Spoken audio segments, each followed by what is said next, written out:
बहुत समय पहले भारत की धरती पर दो पड़ोसी राज्य थे। पहला राज्य था अवंती नगर, जिसका राजा था वीरेंद्र सिंह। वीरेंद्र सिंह एक साहसी और न्यायप्रिय शासक था। वह अपने सैनिकों के साथ युद्धभूमि में उतरने से कभी नहीं डरता था।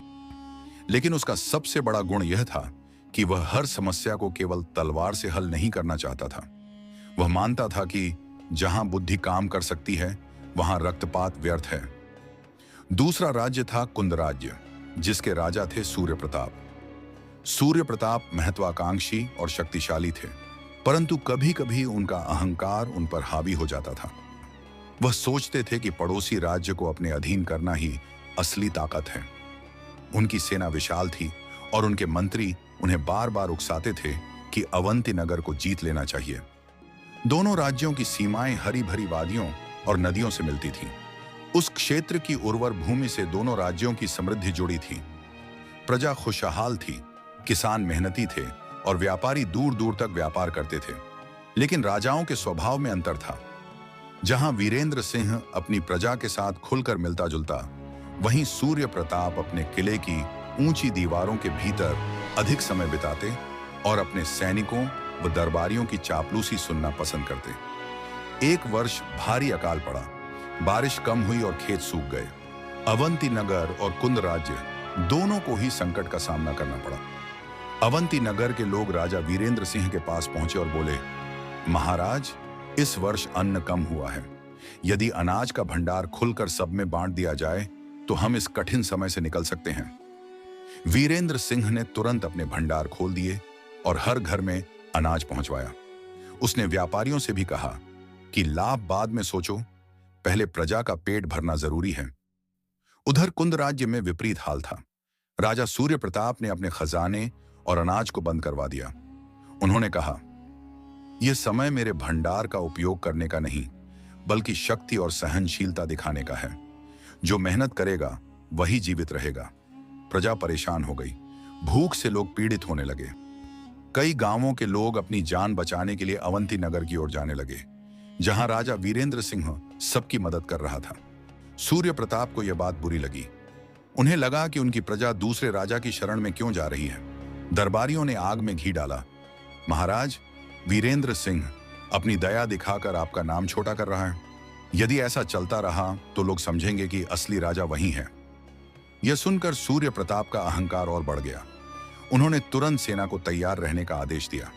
उनका इरादा था कि अवंती नगर पर हमला कर दिया जाए और वीरेंद्र सिंह को हराकर उसकी कीर्ति मिटा दी जाए। लेकिन वीरेंद्र सिंह को यह समाचार पहले ही मिल चुका था। उनके जासूसों ने खबर दी, महाराज, कुंद राज्य की सेना हमारी सीमा की ओर बढ़ रही है। वीरेंद्र सिंह मुस्कुराए और बोले, अहंकार मनुष्य को अंधा बना देता है। हम युद्ध से नहीं डरते, लेकिन पहले सूर्य प्रताप को समझाने का प्रयास करेंगे।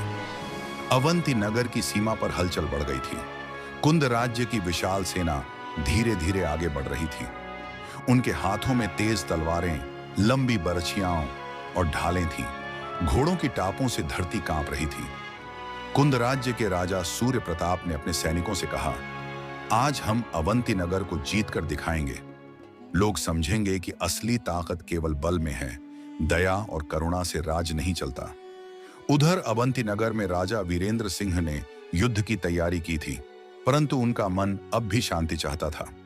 उन्होंने अपने सेनापति को आदेश दिया, पहले दूत भेजो, सूर्य प्रताप को समझाओ कि यह समय लड़ाई का नहीं है। दोनों राज्यों की प्रजा पहले ही अकाल से पीड़ित है। यदि हम युद्ध करेंगे तो खेत और गांव और भी नष्ट हो जाएंगे। खून से कोई भी भूख नहीं मिटा सकता। दूत सूर्य प्रताप के दरबार में पहुंचा और विनम्र स्वर में बोला, महाराज, वीरेंद्र सिंह ने यह संदेश भेजा है कि हम दोनों राज्यों की प्रजा एक ही धरती की संतान है। युद्ध से केवल विनाश होगा। यदि हम मिलकर भंडार और संसाधनों का प्रबंधन करें तो दोनों राज्यों की जनता बच सकती है। लेकिन सूर्य प्रताप ने क्रोध में कहा, वीरेंद्र सिंह, मुझे उपदेश देने की बजाय अपने राज्य की रक्षा करे। हम ताकत से सब कुछ हासिल कर सकते हैं। लौट जाओ और उसे कह दो, तलवार का जवाब तलवार से मिलेगा। दूत लौट आया और सब हाल राजा वीरेंद्र सिंह को सुनाया। अब टकराव अनिवार्य था। दोनों सेनाएं मैदान में आमने सामने आ खड़ी हुईं। शंख बजा, नगाड़े गूंजे और तीरों की बौछार शुरू हो गई। अवंती नगर की सेना वीरता से लड़ी, पर वीरेंद्र सिंह ने अपने सैनिकों से कहा था, ध्यान रहे किसी निर्दोष गांव वाले को चोट न पहुंचे। हम युद्ध भूमि से बाहर किसी को हानि न पहुंचाएं। कुंद राज्य की सेना बलशाली थी, लेकिन वे अनुशासन में ढीले थे। वे लूटपाट करने लगे, जिससे आसपास के गांव के लोग और भी पीड़ित हो गए। कई दिन तक युद्ध चलता रहा। दोनों ओर से हजारों लोग घायल हुए। तभी एक रात अचानक तेज आंधी और बरसात आई। युद्ध भूमि की नदियां उफान पर आ गईं। दोनों राज्यों के सैनिक फंस गए। उस समय वीरेंद्र सिंह ने अद्भुत निर्णय लिया। उन्होंने अपने सैनिकों से कहा, यह समय दुश्मन को मारने का नहीं, बल्कि जीवन बचाने का है। जो भी सैनिक घायल पड़े हों, चाहे वे कुंद राज्य के हों या हमारे, सबको सुरक्षित स्थान पर पहुंचाओ। अवंती नगर के सैनिकों ने अपने दुश्मनों तक को उठाकर सुरक्षित जगह पहुंचाया। जब सुबह हुई तो सूर्य प्रताप ने देखा कि उसके सैकड़ों सैनिक अवंती नगर के शिविर में सुरक्षित पड़े हैं। उन्हें भोजन और औषधि दी जा रही है। वह आश्चर्यचकित रह गया। उसने वीरेंद्र सिंह से कहा, तुम्हें अवसर मिला था, तुम चाहो तो मेरे सैनिकों को मार सकते थे, फिर क्यों बचाया?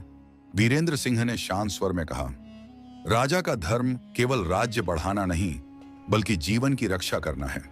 प्रजा हो या सैनिक, सबका खून लाल है, सबका दुख समान है। मैं जीत तलवार से नहीं, बल्कि करुणा से चाहता हूं।